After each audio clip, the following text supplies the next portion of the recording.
Hello student, আমি Tapas sir.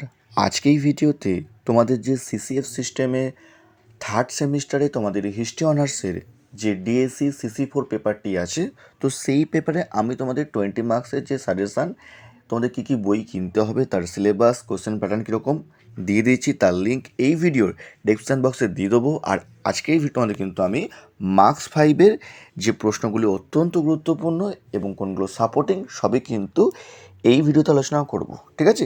তা আগে তোমাদের যারা এখনও চ্যানেলটিকে সাবস্ক্রাইব করনি, অবশ্যই চ্যানেলটিকে সাবস্ক্রাইব করে রাখো এরকম ভিডিও সবার আগে পাওয়ার জন্য। তো দেখো, তোমাদের প্রথম প্রশ্ন, দেখো, ক্লুনির সংস্কার আন্দোলন সম্পর্কে টিকা লেখো। দেখো, এটা সিবিসিএস সিস্টেম যে সেকেন্ড সেমিস্টার ছিল, তো ওদের কিন্তু সেকেন্ড সেমিস্টারে সিসি4 পেপারে ছিল, আর তোমাদের কিন্তু থার্ড সেমিস্টারে কিন্তু ডিএসসি সিসি4-এ কিন্তু এই পেপারটাই আছে, সেম পেপার। তো সিউ তোমাদের কিন্তু এই প্রশ্ন কিন্তু 5 মার্কসে করেছিল 2022 সালে। আর তোমাদের কিন্তু বলবো আমি 2022-এর যে প্রশ্নপত্রটি, ওটি তোমাদের জন্য সব থেকে গুরুত্বপূর্ণ, ঠিক আছে?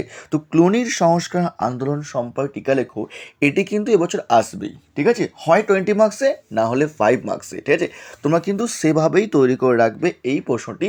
এবছর কিন্তু সব থেকে প্রবল চান্স, এবং বলতে পারো 100% তোমাদের কিন্তু চান্স আছে এই প্রশ্ন তোমাদের কিন্তু পরীক্ষায় আসার জন্য। যেহেতু কি বললাম, 2022-এ প্রশ্ন তোমাদের কিন্তু 5 মার্কসে এসেছিলো, 5 মার্কসের চান্স বেশি, তার সাথে আমরা বলবো আমি এটাকে 20 মার্কসে করে রেখো। নেক্সট দেখো, তোমাদের পরের প্রশ্ন, ক্রুসেডের তাৎপর্য লেখো। ভেরি ভেরি ইম্পর্টেন্ট প্রশ্ন, এটি তোমাদের কিন্তু 5 মার্কসে আসতে পারে এবারের জন্য।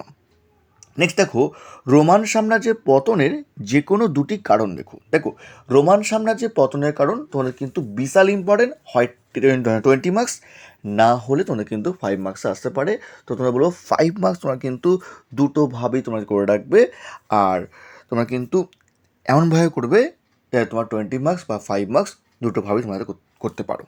নেক্সট তোমাদের পরে প্রশ্ন নেবো, ক্যারোলিঞ্জিও নবজাগরণ সম্পর্কে টিকা লেখো। এটিও তোমাদের কিন্তু 5 মার্কসে প্রবল প্রবল ইম্পর্টেন্ট, ঠিক আছে? নেক্সট, ইউরোপীয় সামন্ততন্ত্রের প্রধান বৈশিষ্ট্যগুলো আলোচনা করো। 5 মার্কস মতো ভালো করে প্রশ্নটি। নেক্সট তোমাদের ম্যানর ব্যবস্থার গুরুত্ব আলোচনা করো, ঠিক আছে? তো এই 1 থেকে 6 তোমাদের জন্য সব থেকে বিশাল বিশাল ইম্পর্টেন্ট প্রশ্ন।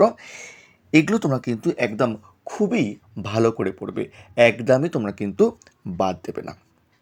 পরের যে প্রশ্ন আছে, বলবো, যদি কেউ হিস্ট্রি অনার্স পড়তে চাও, তো আমি তোমাদের কিন্তু দুইভাবেই ক্লাস করিয়ে থাকি, অনলাইন বা অফলাইন, দুভাবেই ক্লাস করিয়ে থাকি। এমন তোমাদের কিন্তু আমি অফলাইনে শিয়ালদায় যে সৈন্যনাথ কলেজ এবং বিহালা সাইডের শোষণা কলেজ, তার কাছেই পড়িয়ে থাকি।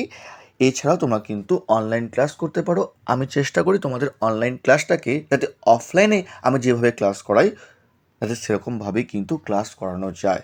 তোমরা চাইলে তোমরা কিন্তু দুটি ডেমো ক্লাস তোমরা কিন্তু করে দেখতে পারো, যে তোমরা অফলাইন ক্লাস তোমরা বা অনলাইন ক্লাস তোমরা কিন্তু বুঝতে পারছো কি না, ঠিক আছে? তো এবার দেখো তোমাদের পরের প্রশ্ন, দেখো নেক্সট প্রশ্ন, দেখো তোমাদের পরের প্রশ্ন, মধ্যযুগে ইউরোপের শহর ও নগরগুলির উত্থান তুমি কীভাবে ব্যাখ্যা করবে। এটি 5 মার্কস আসতে পারে, বিশাল ইম্পর্টেন্ট প্রশ্ন। যদি না আসে তাহলে তোমাদের কিন্তু এর বিকল্প আসতে তোমাদের কিন্তু মধ্যযুগে ইউরোপের নারী স্থান সম্পর্কে টিকা লেখো, ঠিক আছে? দুটির মধ্যে কিন্তু একটি বিশাল বিশাল ইম্পর্টেন্ট।